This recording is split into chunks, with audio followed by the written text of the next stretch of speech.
Magandang hapon sa inyong lahat. Ako po si Leody de Guzman. Magkapartido kami na late lang ng proseso. At ako itatakbo bilang senador. At ang dahilan kung bakit, wala namang nabago.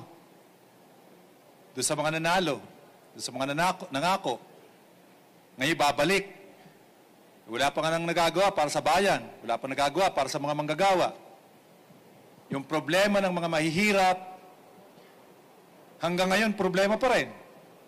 Yung problema ng mga manggagawa sa bababang sahod, problema pa rin. Mataas na kuryente, mahal na bigas, baha, korupsyon.